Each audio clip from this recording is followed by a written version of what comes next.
Welcome back, everybody, for another Sunday edition of NASCAR at Wise Take Nation.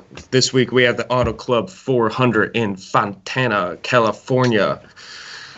Like always, if you like this, if you're watching, like the content, like that video, subscribe. Every Sunday we'll be here, and we always put out good content over here, especially Tommy over here who does all the research on NASCAR. I can't even talk. But let's get to it. I will be the host of the show. We will go through each price range, what he likes best, lineup strategy, and at the end of talking about all the drivers, I will be on the YouTube chat telling Tommy the questions, and he will answer it to the best of his abilities. Last but not least, Tommy, what is going on? What's up, Clint, man? Yeah. Fontana's gonna be a weird one this week, man. You got some ridiculously chalky chalk and like people like Martin Truex, Denny Hamlin should be chalk as hell. A lot of guys that are good getting kind of deep in the field, but then you got some of these dominators up front that we are gonna need if they dominate a good chunk of this race, man. So lineup strategy is gonna be fun. I think mass entry is the way to go in NASCAR, as we know. The more entries, the better, just because there's so much variance. And like this week, going into Fontana, you're thinking 1 to 2 dominators pretty consistently, and then you get all these place differential gold pieces. Now it's like Martin Truex, if you're playing cash, is practically a free square. You can just throw him in there and then build around it.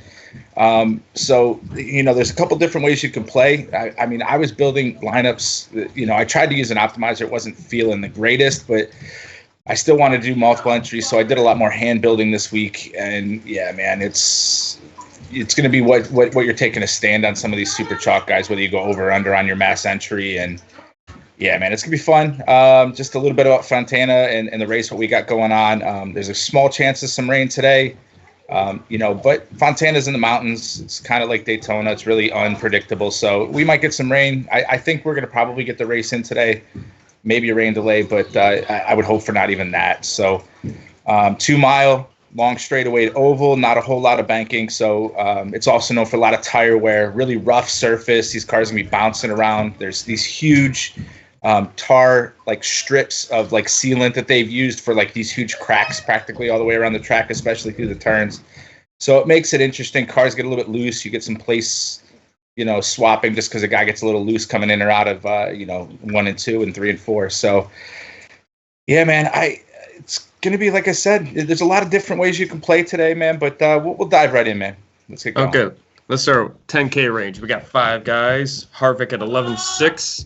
And Kozlowski at 10,000. Yeah, in this price range, of course, Martin Truex is about as chalk as you can be. I'm expecting him to come where somewhere between like 60 and 70% owned. His car failed tons of inspections, ended up having to start from the rear. And Truex is fairly good here. He's some of the finishes usually in the top 10. I don't see him having a problem getting through the field. If you want to start back off at the top, Kevin Harvick. So at 11.6 being the most expensive this week, if you think he's going to go out there and he's going to dominate a good chunk of this race and finish at least where he started, you're talking probably 40, 50, 60 laps led or, a good chunk of fastest laps to get there. So I don't think his ownership is going to be too anything crazy, probably somewhere in the 25, probably 30% range. But it's still fairly chalky of your dominator group if you're looking at them that way. And then we've got Kyle Busch starting 17th. It wasn't that great in qualifying, but in practice he was decent. Kyle Busch is amazing at this track, so he's going to be one of your other chalky, kind of top of the road plays. I think he's going to be probably somewhere in the 20 to 25% range as well. So you're going to have a good chunk of him as well. Joey Logano, same thing. Kevin Harvick, you're just getting a little bit cheaper. He's going to have to dominate at some point or get some type of dominator points to pay off. And then Brad Keselowski, probably my third favorite out of these guys, would probably be Truex, Kyle Busch, and Keselowski. And then probably Logano, Harvick. I do like the Penske cars this week. This track's built by Penske, so They've always been routinely fairly good here. It's just for, like I said, for these guys to pay off, you're going to have to get some type of Dominator points out of Logano, or you're going to have to get like a top 5, top 3 finish from Keselowski with, a little bit of extra bread and butter in there with some Dominator points like fastest laps or something like that to pay off. Just a quick recap: it's Truex, Busch, then Kozlowski in this 10K and above range. Yeah, Truex, Busch, and then like the next 3, Kozlowski, Harvick, and Logano are all pretty darn close in that price range. Yeah. Let's go down to 9,000s. We got 5 drivers here. At the top is Chase Elliott at 9,800, going down to Jimmy Johnson at 9,000. Yeah, man. So, again, some of these guys all have, something good in their own respect. Denny Hamlin, I think, will probably be the chalkiest out of here, just because he's starting so far back. He's not been the greatest here, but he's not horrible here. I think Keselowski, or not Keselowski, but Blaney. I'm totally off right now. Hamlin. Hamlin could easily go out and get you like a top 15 to top 10 is what I would expect out of him. So if he does something like that, he should be pretty close to where he need to be for optimal. Just anything past that's what's going to make him a little bit of a difference maker. His ownership's going to be up there probably around the 30% range just because he's Denny Hamlin starting that deep in the field. And then the rest of these guys have to do something in the Dominator area. Blaney being the least. I mean, at $9,400, he's going to have to either, again, get you inside the top 5, 8, and then get some type of Dominator points, or finish even further to pay his price tag off. So he'll be a little bit, on the lower owned side. Chase Elliott has been fairly good here. I think he has a second best average finish of like 10.8 at this track in his career in like the last, I think, 5 races that he has here. So, I like Elliott probably going to be on the lower owned side along with the rest of these guys. But these are the guys I think you're going to need to take down tournaments. These, lower owned guys that have their either mid-range place differential upside or just straight Dominator upside. So, 7-time Jimmy Johnson's right at the $9,000 price range, starting second. Either him or Bowman, I think, is going to lead the first chunk of this race, or maybe Clint Boyer, who's starting the pole. It's going to be one of those 3. If they could lead a whole stage and finish inside the top 10, they could potentially pay off those price tags. Same with Larson, and even with Chase Elliott. You don't need as much. You still need a little bit of Dominator points out of him starting 13th and something like a top 5 finish to pay off. Gotcha. So 2 guys, who are your favorite 2 guys of this 9K? 9K range, Hamlin, place differential gold right there. And then probably, if Larson doesn't put it in the wall, man, I really like Larson because he's going to be lower owned. But I think Chase Elliott's got a better chance of paying off his price tag. Gotcha. And then Jimmy Johnson, I think, will be sneaky, on the lower owned side just because he hasn't been that great, but he has been very good here. Gotcha. Let's go down to the 8K range. Another 5 grouping in here. Starting off at 8,800 is Bowman at 8,800, and Eric Jones all the way down at 8,100. Yeah, so it's like you look at the 2 opposite ends of the spectrum at 8,000. You've got Alex Bowman, who you hope dominates the good chunk of this race and is a little bit cheaper than even Jimmy Johnson.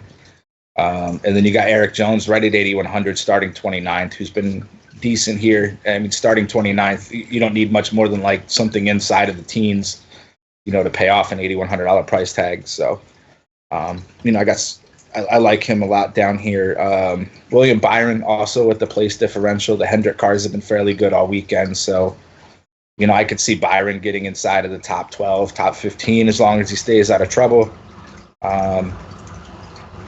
Kurt Busch, I think in the 8K price range is probably my favorite kind of sneaky play on the slate. Starting 4th, you're going to need some type of Dominator points and or a win for him to pay off. But Kurt's been pretty good here, and I could see him being pretty sneaky. Something at like let's see what his projected ownership was. Kurt Busch is at like 8%. I'll take that. I could take a stand on him and go something like 10 to 15% on a 20 entry max or something like that, just to get a little bit, over the field with somebody that I think has a shot. Eric Amarola, I think, will probably be the lowest owned down here, just because there's so much better plays with Eric Jones, William Byron, and even Alex Bowman to lead a good chunk of this race, and Kurt Busch, I think even that. So I don't see Amarola coming in any higher than even what Kurt Busch would. And you get a couple extra place differential spots. So, at $8,000, if he goes out and finishes in the top 5, he could pay off. So, he just has to finish kind of where he started to pay. So Jones easily number 1, and then would it come down to Busch and Byron, right? Yeah. For your next unit, it's close because Byron's safer, Byron's safer, but I like Kurt Busch's sneaky upside. Gotcha. Let's go down the 7K range. We got 6 guys in here. Clint Boyer at 7,900 on the pool, all the way down to Christopher Bell at 7,000. So, with the top guys being expensive, I could see us spending a little bit of time down here. So, Clint Boyer, of those guys in the front 2 rows, I think Clint Boyer's got the lower chance of leading a good chunk of this race. Just nice, because I think one of those Hendrick cars are going to be pushing each other, and they're going to potentially just push right to the front and put Boyer back. You have no place differential upside, so I think he's going to be kind of lower owned. He'll garnish ownership just because he's starting on the pole, and people hope that he leads the whole first stage, which he could do. But, I think Bowman or even Jimmy Johnson probably has got a better shot of that. Austin Dillon, you got tons of upside as far as place differential. He's a good driver. Starting that deep is fine. Christopher Bell right at 7K, starting 22nd. He literally just has to finish kind of where he's starting, somewhere in maybe the top 18 or 16 or something like that for him to pay off. So, you could go with that. Not as safe as Austin Dillon, but, still, I think, decent with the place differential upside. And then, the rest of these guys, I think, like I said, are going to be lower owned. I don't see NDB coming over more than 10 or 15%. And I like that he's starting 12th. And he's just been super strong all season. He's in the best equipment he's ever been in. And, it shows. I've always thought he was a good driver. So I like getting him at lower ownership, but some potential dominator. All he has to do is maybe, a pit strategy or something like that. Stay out, lead a couple of laps or something like that. And, could potentially pay off if he finishes where he started. Ricky Stenhouse, another track. It's the high line's pretty fast here. Stenhouse, Larson, they all love to run the top line, but they call him Wrecky for a reason, because that dude does hit the wall pretty often as well too. So if he wrecks, he's going to hurt your day. But I think he, like I said, he could be one of those low-owned, hammers that you're going to possibly need in tournaments to take him down. Chris Buescher, even lower ownership than that, but still I think in decent equipment this year and has a better shot of literally just has to finish about where he started to pay him. Gotcha. So top 3 in this range. We got 6 here. We'll go top 3. Sucky range. Austin Dillon by far the best, and probably Christopher Bell. And then, the next one's personal preference, but I think Stenhouse and MDB are pretty close, and then Busch is just, a step back from them pretty far. Gotcha. If you're just joining us, please like and subscribe. It'd be much appreciated. Thank you very much. Let's go down the 6K range. We got 5 guys here. Cole Custer at 6,900, down to Bubba Wallace at 6,100. Yeah, the safest play in here is probably Chastain being in Ryan Newman's car. Chastain at $6,500 gets you a top 20-ish. He's paying off his price tag. Suarez just, man, I wish this team was better. I want to play Suarez at starting 31st, but the car's just slow. So I don't know, man. I feel like Chastain is probably safe, but is definitely safer. He's just in better equipment, and Chastain just has to get his head out of his ass. He's been in crappy equipment for so long. This is your shot to show people, if you put me in a good car, I can go fast. And he's running pretty well last week until he had some issues late. So maybe he doesn't have to do too much. Like I said, like a top 20, he'd pay off. And then the rest of these guys, it's you got the rookies and Custer and Reddick at the top of the 6K range, and then you got Bubba Wallace at the bottom. I think all their ownership's going to probably be in around the same place. I like Bubba Wallace, just sneakier, man. He's been much better the start of this season. He was saying they took some big swings at the car in practice. So, if they hit on something, got him a 14th place starting position. He looks good. So, I don't think his ownership's going to be anything over, like, say, maybe 10%. So, again, he could be a sneaky, hammer. And same thing with Custer and Reddick. Just, I think I would like probably Reddick better just because I get the free spot and the $200 savings. Gotcha. Now, let's just go. We'll go below 6K. Just any of these guys you have interest in. Yeah, if I have anything to say about it, I'm going to try to stay. I don't think I want to get too deep into this. It's just going to be like if you're taking one of these guys, it's like you have 5 studs and you just need somebody not to flop for you. If you get you like a 15 or a 20 and you're comfortable being, fairly deep in the field as far as a tournament, if you hit everything else right, you could like get one of these guys. But anything under 6K, I wouldn't play more than one. That's for sure. At the top of that in the 5K, Ty Dillon, John Hunter Nemechek, they're the best of them. And if you're going to take a full-on punt, it's going to be, like a Timmy Hill starting practically dead last, or a Garrett Smithley, or, maybe even a J.J. Yaley, I think will probably be the lowest owned just because he's starting the furthest forward. But, try to really stay out of here. But, like I said, your lineup build is going to be what's going to be interesting today with the 0 to 2 Dominators and just trying to figure out how you're going to attack tournaments because, as much as I like to try to use optimizers and play with optimizers on a chunk of my lineups, I did it today and, I put in like a 20 entry with those, and then I did a 20 entry with some hand builds, and, I'm going to square them off. But I'm much more comfortable, I think, with the 20 that I built by hand than I am with what the optimizer was doing, just because, there is some really chalky chalk and just trying to figure out how you're going to limit the exposure. Gotcha. Well, that goes through the driver breakdown. If you have any questions, pop them in that YouTube chat or stream chat. I will be looking at here. At the meantime, done right now. But any thoughts? Like, who are you like? Let's say, other than Truex, because that's an easy one. Who are your most exposed guys? Let's see. Man, you're going to have a handful in like your 20 to 25 to 30% range. As long as Hamlin can drive like Hamlin drives and not like he's been kind of recently on this track, I could see him being, definitely up there. I like Eric Jones starting 29th. The higher owned guys are going to, I believe, be more your place differential guys.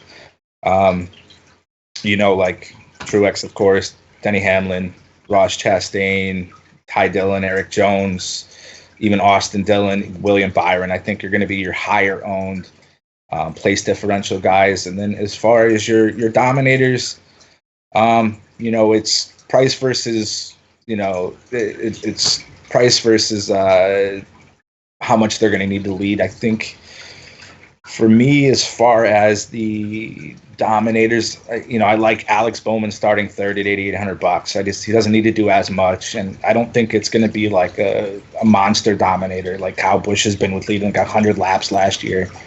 I think he scored like 140 fantasy points, just something last year. It was ridiculous.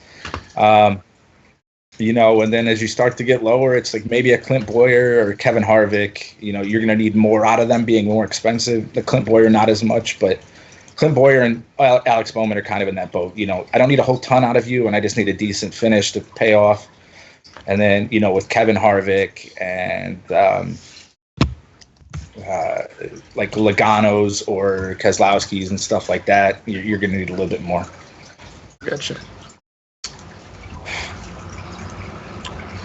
No questions yet. So, like I said, when you're looking to build, it's going to be, like I said, the big thing is in your roster construction, it's going to be getting the right amount of, a low-owned play is going to be what you need because there's so much chalk and, there's a good chance a good chunk of that chalk's going to hit. So, You got to just hope you get these guys kind of in the mid-range, like probably at least 1 to 2 of your guys in your lineup are going to have to be big because there just is so much chalk, but you're just going to have to build around it. Like I said, 0 to 2 Dominators, and the rest is going to be mostly place differential and just how much of the chalk you're taking with place differential there, and vice versa. As far as your Dominators, I wouldn't do more than one super expensive one. I'd try to get the other one as maybe a lower owned Dominator instead of the expensive Dominator. Gotcha. Bama Texan in YouTube chat. Can you explain your thoughts on Blaney again? Yeah, let me get back in here. So, Blaney starting 16th. I mean, Blaney's really good here. Blaney should, if he stays out of trouble and doesn't make any mistakes on the pit lane or within the race, cause any damage or anything like that, he should be easily able to get you inside of the top 10. So that's why I've got love for him. You don't think his ownership's going to be anything crazy? Nothing. He'll probably be one of those guys in the 20 to 25% range as far as the field. So, he's a fairly safe play starting 16th because he's good here. But you don't need a whole ton out of him. Like I said, top 5 would be awesome, or any type of Dominator points in a top 10 finish would be more than enough for him to pay off. Gotcha. Myron Kid as Blaney or Elliott. Ooh. They're pretty darn close. I don't know, man. Hendrick's been fast this week, dude. I like Chase Elliott. I think a scotch more, but it's not going to be a whole lot. They're pretty darn close. But I think personal preference, I'd probably lean Elliott over Blaney, even though Blaney's probably safer with the 3 extra place differential spots. Gotcha. It's all cut up for now. So, yeah, just so anybody that's viewing, if you guys join the Wise Take Nation, man, every week I put out a article that goes over pretty much a driver-by-driver breakdown, kind of how I think the race narratives can play out and things like that. And, we've been really good this year. We were really good last season. Even the season before that, man, we've just been killing over here at Wise Take. If you join just even the NASCAR package, you get, like I said, those 2 articles plus the shows every week. But the all sports is where it's at, man. We've got, our tools that help us build lineups, NBA, MLB, XFL. We're doing esports now. We have everything, man. And it's a family, bro. We have the Slack chat. I'm up in the Slack almost every day, just hanging out, chilling with the members, going over plays that we like, all the way up till lock.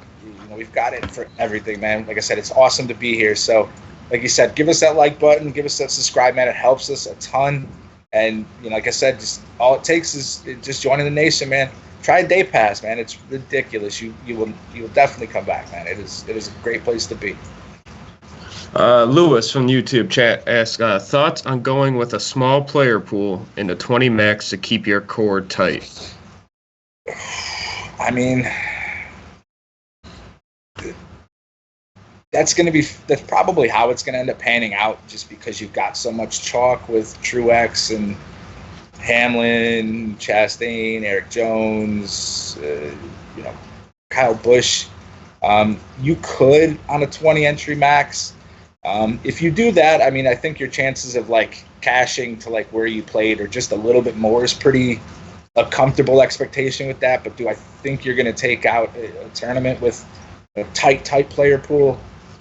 No, but I mean, definitely you can chunk out most of those guys under the 5K range, and it does kind of tighten your pool up a little bit. And I think, like I said, it's going to be getting that low-owned guy in the lineup with 1 or 2 of those to be able to take you to the tops of tournaments. But if you're building mostly cash style lineups and you're comfortable, being over under just a little bit, then I definitely think you could play that way too. Travis asks, can Logano get first 2 times in a row? It's doable, man. He's been fast. It's a Penske built track.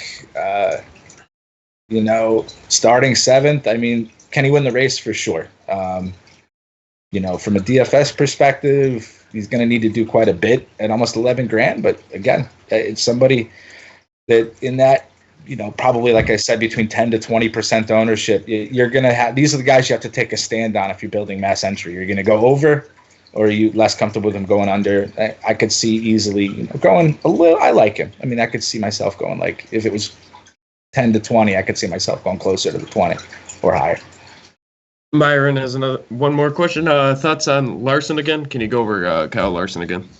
Yeah, I mean, Larson is really, really good at tracks that have a fast high line, and this track does. So, again, I mean, at his price tag, starting 9th, he's going to need to do some type of Dominator and or a win or top 5, top 3 finish to pay off at $9,600. But he can do it. But again, Kyle Larson has been a guy that I've jumped on his shoulders, and he's ruined my day by slamming into the wall, trying to run these high, fast lines. So that's the inherent risk you have every weekend you play Kyle Larson. But, I do like him. I hope he can run that top line, and the grip's good because the track's cold, and it's, that was another big thing too. These guys were practicing in 80-degree weather on Friday, 70-degree weather yesterday, and it's like 55 today, with overcast skies. So, the track's going to be sticky, so, I hope these guys that had the car trimmed out in practice are able to get out there and get to the front and keep running fast because, they had these cars trimmed out. Now that there's going to be a lot of grip, maybe that'll be the way to, start this race out. But again, these place differential guys are just so juicy. I guess he didn't talk about these two guys, but he has a question. If you had to choose one, Poole or LaJoie? Oh, man. I mean, LaJoie's the better driver. Brendan Poole. I mean, if you're comparing them, I mean, LaJoie's probably the safest in that like deep 5,500 and under, but I almost feel like, Timmy Hill's going to be like freaking 15, 20 laps down by the end of this race. Same thing with Garrett Smithley. It's like, I'd probably take JJ Yaley over Brendan Poole, but I don't know, man. But yeah, it sucks down here. LaJoie's the safest, but it's nasty down there. Gotcha. That kind of answers the next question. Roner 1. Yeah. It's asking McDowell, LaJoie, Priest, and kind of just summed up that of you'd probably like LaJoie of all those three, but they're not good. Yeah, I mean, I could probably lean Priest over LaJoie or McDowell. McDowell, I'm never the one to say the word fade, but if you're building a small, like less than 20 teams, like he doesn't need to be played. But he's just starting 8th. Unless somehow that car is trimmed out and this dude's able to do something. I don't know, man. McDowell's scary, but LaJoie, again, you're just hoping he finishes somewhere around 20th to pay off. 22nd would probably pay off, so he only needs to get you a couple of spots, but I expect him to finish around where he started, so it's just if he can move up enough, and then, that's about it down there. Like I said, it's just if you can try to stay out of that 5,700 or so under, try to. I'm all caught up for now. And if you guys are just tuning in, post your questions, like, and subscribe. Be much appreciated. Give many thanks to anybody that likes and subscribes. Oh, yeah. So, tell them, what else do you do over at the Wise Take, Clint? What other shows, what other sports you cover? I do NHL with our man Huey and Brew Medic, who writes up the cash game plays. I do on the weekend for NHL right now because of golf being the beginning of the weeks. I do golf in the beginning of the week, then I go over to NHL, still play NHL during the week. I will hop in the chat room in the beginning of the week more than writing the articles at this time. Nice. Any golf this weekend? Yeah, but anything good? Not with this course. This course was a disaster. It was, I think, I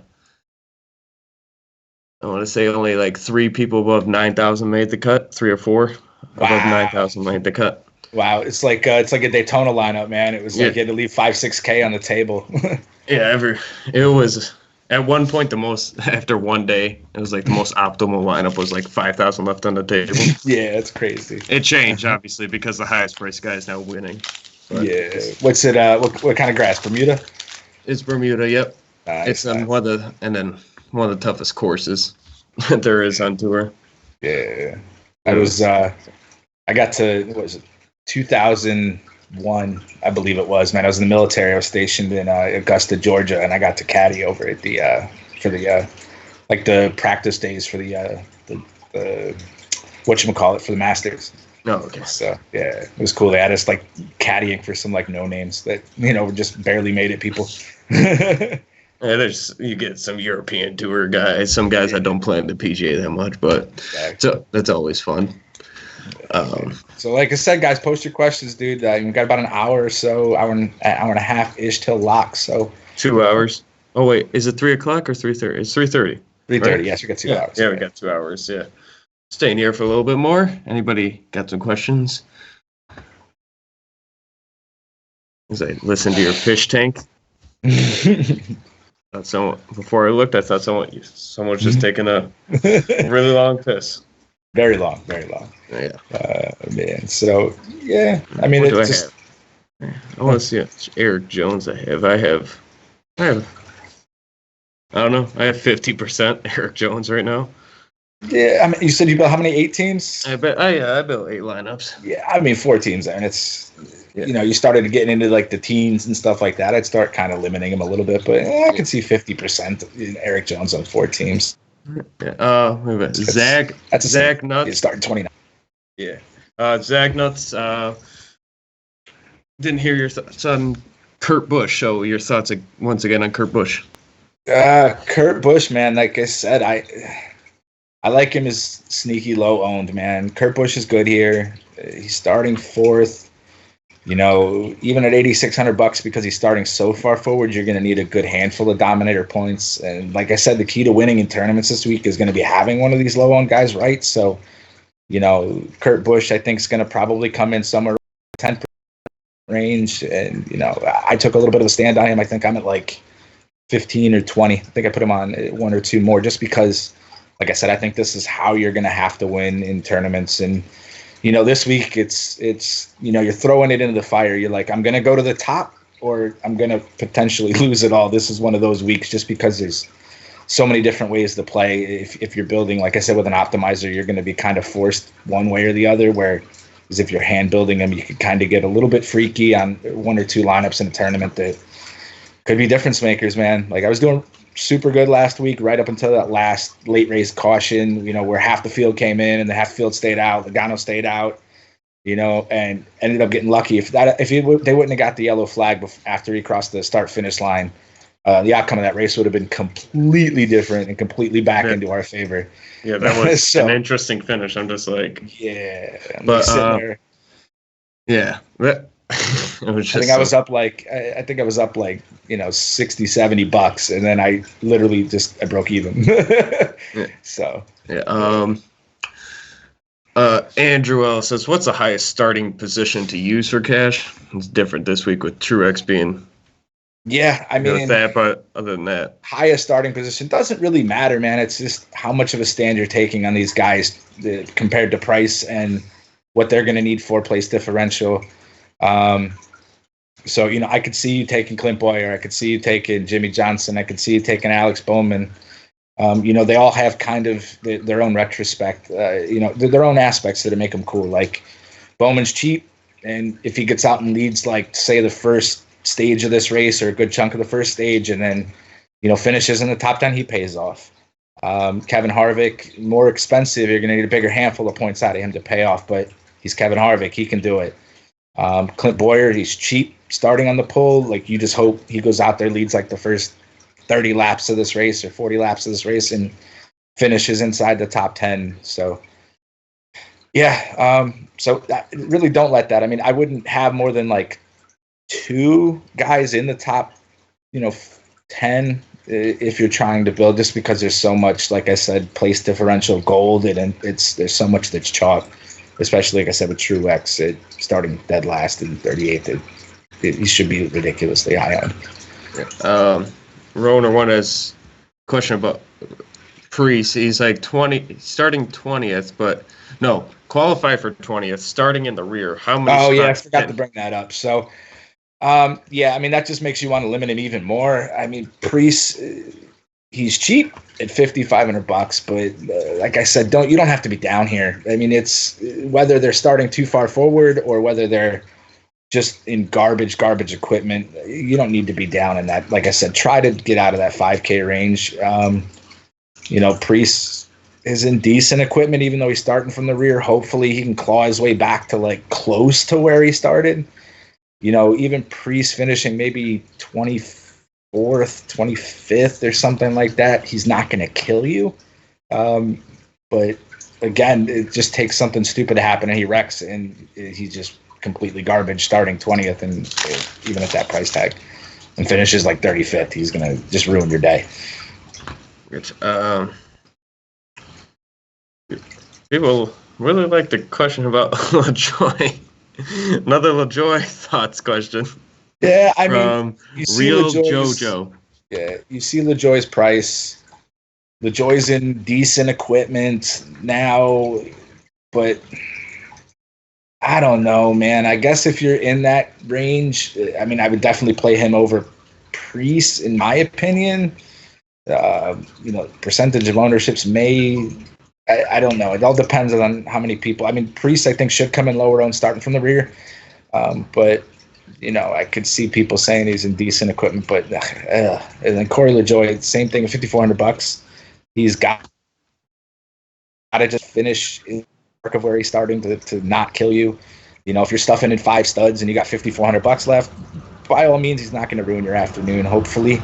But again, if he wrecks, he's the first one to wreck, or he blows an engine or something stupid like that, I could see him, fall into the rear. And the reason Ryan Priest is going to the back is that he's had the same issue that he had last week with a bad engine. They had to change engines. That's why he's going to the back. So what to say the engine they're putting back in that car is not any better than the one that they took out that was bad already anyway. So, like I said, try to stay out of that price range. But if you're taking no more than one guy, I think under $5,700.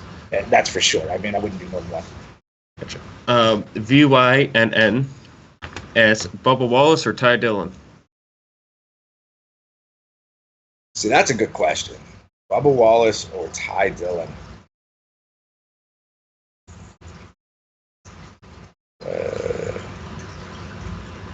What am I talking about? Ty Dillon's chalk as fuck. $5,900. Sorry. But I do like Bubba Wallace as sneaky, man. He was really good last week. He was the hammer last week you needed to have to take down the tournaments last week at his price tag. It came up a little bit, but still at $6,100. If he finishes inside of the top 10, he pays off $6,100. Or if he somehow gets you a handful of Dominator points and finishes in the ballpark of where he started, he pays off pretty easy, at $6,100. So, low owned hammer with him. But yeah, I mean, both the Dillon brothers are pretty chalk this week, man. They're pretty easy to put in and build your lineups around. They're not expensive. I could see Ty's definitely going to be the higher owned, but Austin's not that much further down with him. I mean, they're both starting next to each other, so it's just the $700. Was it it's just a large price differential and the $1,500, but I definitely see Ty being the budget play of the week. Like I said, if you can try to build and get $6,000 left for your last guy, you could easily plug in Ty Dillon and be comfortable with that. Gotcha. Thought the DFS Pope. Nice. Thoughts on having a ton of Ross Chastain exposure to fit in Hamlin and Blaney stacks. Yeah, I mean that's safe. That's a safe way to play. Chastain is another kind of plug and play guy at the $6,500 starting 27th. It's like you said, he finishes 21st, 22nd, something like that. He's easily paying off $6,500.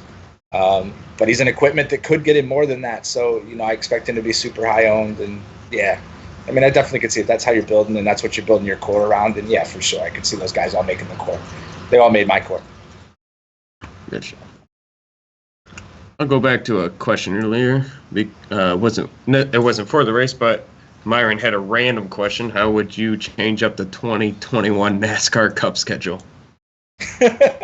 Wow. I don't really know, man. That's a genuine one. I don't know. I heard Indianapolis is building a road course. I mean, that might be cool. I'm a road course guy at heart, so I grew up, on like SCCA style tracks and racing, with my family. So, that's kind of where my passion is. NASCAR I love just because it was on every weekend. It's what I did with my parents. I'm sure that's what gets most of us into NASCAR, is having a NASCAR background in our family. So, I don't know, man. I guess add another road course, something like the Roval, but at Indy, I think would be cool. Or Charlotte. I mean, Charlotte is the Roval. But yeah, something like that. I think would probably be cool for me personally, but yeah, I don't know. That would go good. Gotcha. Just tuning in, post your questions, like and subscribe. Another great appreciation who's done that already. We will, and this is an every week thing around this time. Maybe. As you guys know, we try to go about 2 to 3 hours before lock, whatever day the race is. You get some Saturday races. We'll be on, if it's a Saturday night race, we'll be doing it later Saturday afternoon. We like to get you the most up-to-date information. We know most of you guys go in, you either reserve your spots or, you're building your lineups as you're watching the show. So, I think with this, you get the last-minute stuff, go out, build, 20 teams, put them in a, hold your spots, and then, go back and build your teams, whether you do it by hand or whether you do it by an optimizer. So, that's the way to play this. There's stuff that changes right at the last second. You always got to try to be on top of that. So that's why we do this pre-lock show. We do, if you're with us in the Wise Take Nation, we do first look shows as well as the midday show, and then we've got the the pre-lock shows for NBA, MLB, again, everything, man. We're all sports. All sports is the way to go. I've been a member for a few years myself. It's a passion, man. DFS is what we love. And that's what we try to get out to our members on a daily basis.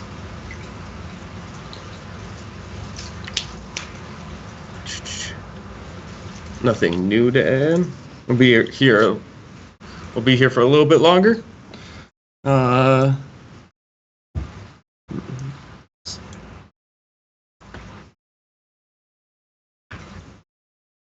think I have too much Byron. I got 50%.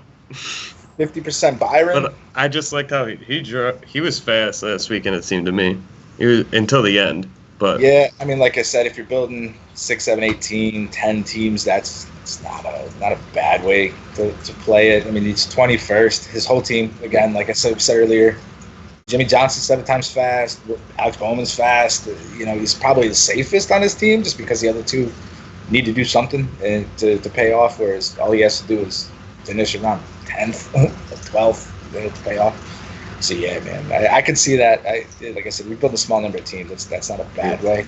Yeah. Maybe go back, change one, get yourself maybe 40% or something like that. Zach Nuts asks, is it going to rain? Just go over the weather real quick. It's interesting. I mean, from what I've seen, I mean, there was a chance of rain during the race. So yes, there's a chance we will get some rain. I mean, from what I saw the last update, it looks like it's starting to clear out a little bit. So I don't know. In the article I wrote up with the weather, it's, track's nestled in the mountains. So, it's very unpredictable. Does it roll into the valley and just spew out rain all over everybody, or does it get bounced off the mountains and miss them completely? So, it's really a toss-up today. I would think that they can probably get the race in today, whether it's rain delayed or not. But, there's a small chance, like we saw last week, it friggin' downpoured in Vegas with like hail on Saturday. So it rained out qualifying and rained out the end of the Xfinity race. So, I don't foresee that. But, there's a chance it could rain. We could see this racing on Monday. But I would hope that they could get it in today. Gotcha. OS says top pivot off Eric Jones on DraftKings. Top pivot off Eric Jones. In his price range? It just says top pivot. I'm assuming close to him. Yeah, I mean, if you're looking in that price range. It's a top pivot off of Eric Jones.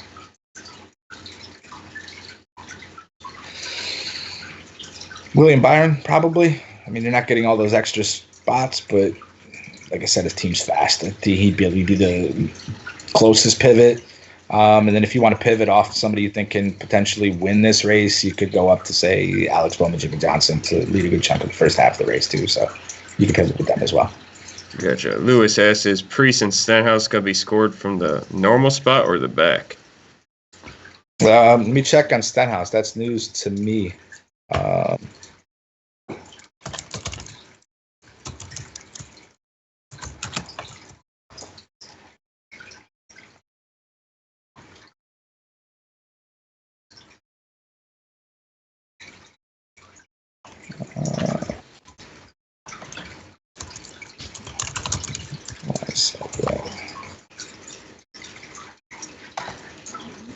Get it right now.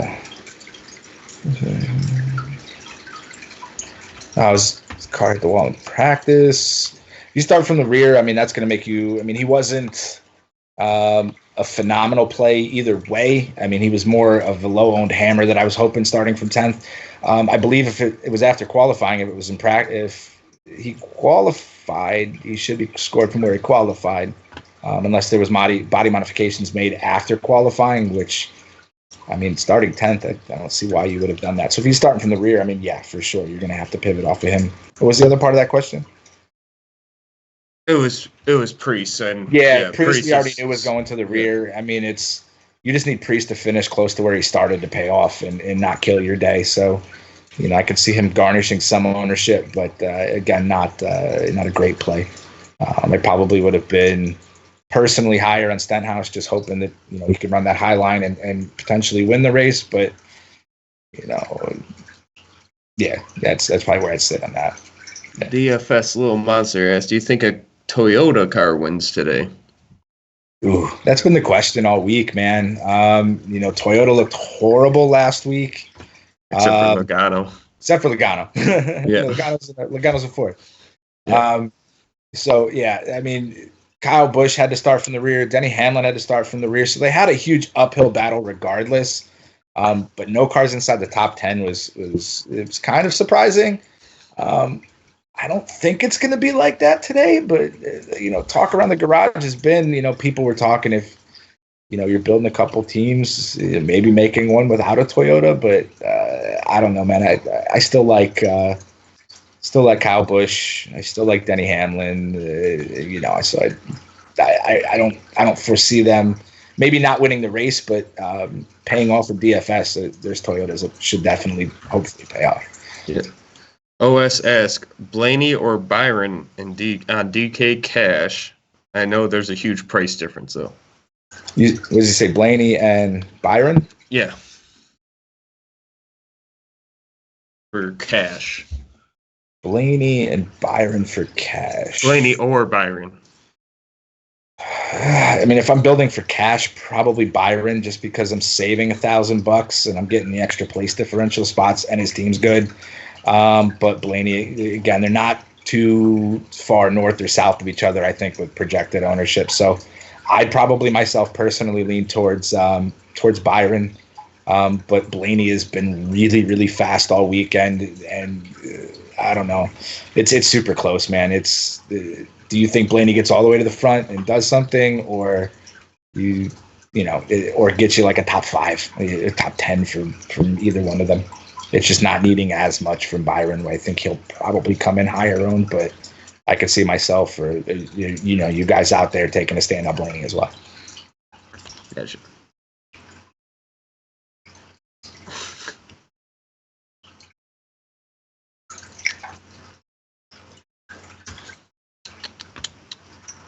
Nothing new. That was the last one. All cut up. I did change out one Byron because I want to switch something up. So I didn't have any Blaney, so I was like, I'll put one Blaney in there. So what was your like the lineup you feel the most comfortable about? What's that one looking like? Not that one. No, not the Blaney one. The one, my last one I made. I just made that one for a little bit weird, where I have no $10,000 guy. Ooh, interesting. Did you put that with the table too, or no? No, I have 100 left. Yeah, so that's again. I guess if we want to talk a little bit about roster construction, this isn't like a race like Daytona again, where you're not going to leave a ton of money on the table. You're going to leave a few $100. The more you leave on the table, I guess the crazier your lineup could be, and could be, a tournament takedowner, but also could be a throwaway lineup too if you're getting a little too weird. So, like I said, there's so many different ways you could approach this week.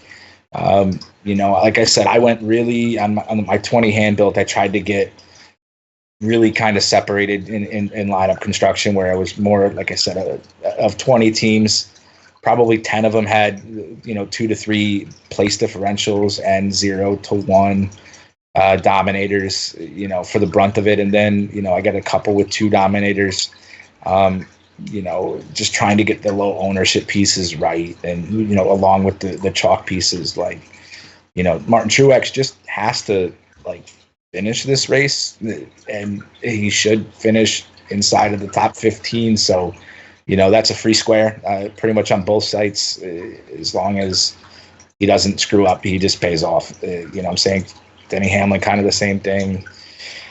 Ross Chastain, Eric Jones, those guys so deep. It's just their ownership's going to be so high, and the probability of them paying off is so high. It's like, how much of that chalk? And I'm saying it makes it a little bit easier to kind of play around with those last few pieces, but because you've got those free squares. But oh man, it's just going to be one of those guys.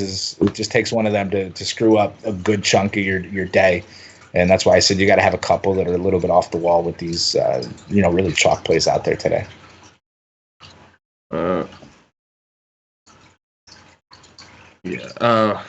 Randomal asking the Wise take stream chat. In your article, was your core 4 for cash or GPP? It's definitely cash. GPP, you got to kind of get 1 or 2 pieces. It's going to probably be 2 to 3 to 4 of those pieces, I think, in both formats, just because there's such chalk. Like with the core 4 that I went with, I think I still left over $7,000 for the other 2 drivers. So if you want to get somebody it's a little bit on the cheaper side, you could stuff in a guy somewhere maybe the 8,500 to 9K range, and vice versa. So more cash, it should be pretty safe for 50-50s, double ups, as long as these guys don't do something stupid. Those the core, they should finish well enough to pay off. It was just if one of them goes off and it messes up, that's the could be the end of those lineups. That's why it's like I said, it's all about how you play today. Gotcha. Jeremy Gamble was just wondering, do you the Kozlowski ownership projection? Do you have that pulled up? Keselowski, starting 15th, mid pack. You correlate place differential with dominator potential. I could see him probably coming in somewhere between 15, 20, 25, maybe on the high end, but probably somewhere right around the 20 to maybe a little less range. I don't know, somewhere in that ballpark. So a lower owned ish piece that I think is going to be something that you might need, and like I said, in order to pay off. You could say, all right, I'm going to take the 2 guys that I like that are low owned and put them together, and then see where I'm at. And I could see building a few lineups around, say, a Logano and Keselowski. You could pair them together, even though they're expensive. They look good this week. So, and like I said, Penske built track. So yeah, he's going to garner some ownership for sure, just because he's such a good balanced play. So if you're building balanced, he's a definitely balanced play. The DFS Pope asks, Nemechek or Reddick? Nemechek, but it's not by a whole lot. It's just, I like the extra place differential spots and the $1,000 price tag difference. But Tyler Reddick, when he was in Xfinity, back-to-back champion, runs the high line really well. So, that's a preference call, man. Like I said, I think in my mind they're going to come in pretty close. Again, those guys kind of in that mid-range. This could be a guy, like I said, you want to start off, like you have a feeling about Tyler Reddick or you have a feeling about John Hunter Nemechek, plug them in at their respective price tags and then try to build around that too, because they might be that low-owned piece this week. Gotcha.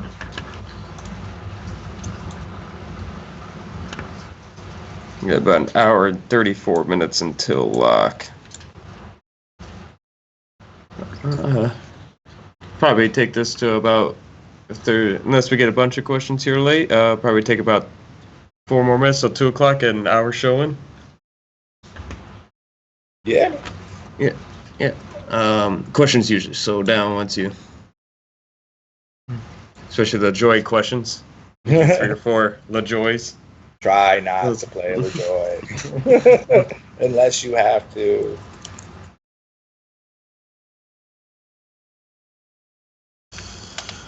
Oh, what was my favorite lineup? Yeah. So, like I said, this week it's getting the chalk right, along with the low-owned play. I think is gonna be what we need. Again, we are from the Wise Take Nation. You can find us at wisetake.com. Find us on Twitter at wise_take. You got Clint, my boy. You see his hashtag right below us. That's where you can find him on Twitter. You can find me at kartracing_22. So, man, come join the nation, man. Give us the like, give us that subscribe. And, for any of our Wise Take Nation members, I'll be up in the Slack until race lock. So, get those questions out there for me. Just before we leave, one quick question. DFS Pope, got a question there before we logged up. 1 spot left, Kurt, Byron, or Jones? Kurt Busch? Yes. Busch, Byron, or Jones? Jones is the safest. Byron's probably the second safest. And, Kurt Busch I just like for being super low-owned. Personally. Gotcha. And that will do us. That will be the last question. That will do us for this week. Catch us up at wisetake.com. I am Shockey, also at Clint Patricus on Twitter. Hit my boy up, Tom, at kartracing_22. And we will catch you all next week for the NASCAR live stream. Thanks for tuning in, liking, and subscribing. Peace out.